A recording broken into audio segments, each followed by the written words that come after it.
বাংলাদেশে কিছু মেয়ে আছে ওদের সম্পর্কে তারা কতটুকু ভালো।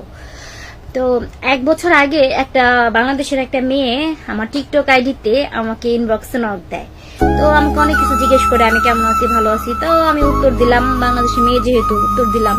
যাই হোক, মেয়েটা আমার নাম্বার চায়, আমি আমার নাম্বার দিই নাই, কিন্তু বাট মেয়ের নাম্বারটা আমাকে দেয়। যাই হোক, আমি কাজ কমপ্লিট করার পরে মেয়ের নাম্বারটা যখন পাই আমি কি বলতে চাই একটু শুনি। সো মেয়ের নাম্বারটা আমি অ্যাড করে ইমোতে অ্যাড করার পরে মেয়ে অ্যাড করার সাথে সাথে মেয়ে আমাকে কল দিয়ে ফেলে। তারপর কল দেয়, তার সাথে আমি কথা বলি অনেকক্ষণ। তো সে আমাকে বললো যে দুবাইয়ের একটা ভাইয়ের কথা বললো যে আপনি কোনো কি চিনেন? আমি বলছি যে হ্যাঁ চিনি, যেহেতু আমরা টিকটক করে আমরা চিনি। কেন, কি হয়েছে? পরে বললো যে আপনি তো তাকে অনেক লাইক কমেন্ট করেন, তাই দেখলাম। লাইক কমেন্ট করবেন না। কেন করবো না? সে তো আমার বয়ফ্রেন্ড হয়।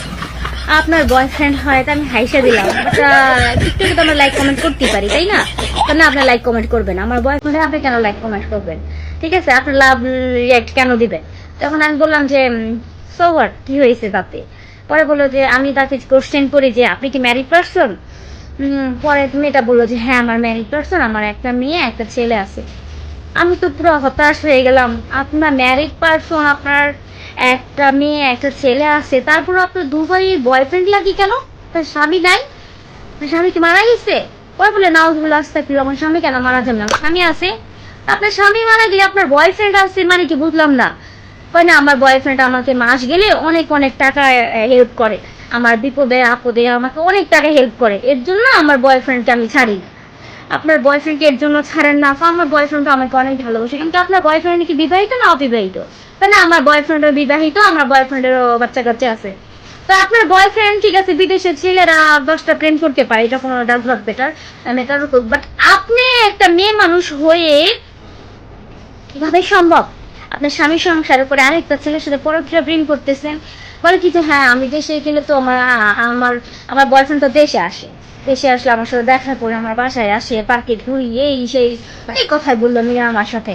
আপনি প্লিজ ওনার সাথে যোগাযোগ করবেন না, ওনার সাথে কথা বলবেন না। আমার এই সম্পূর্ণ কিছু আমার ভাই নিয়ে মেয়েটা বলার পরে আমি কি বলবো, আমি তো অবাক হয়ে গেছি।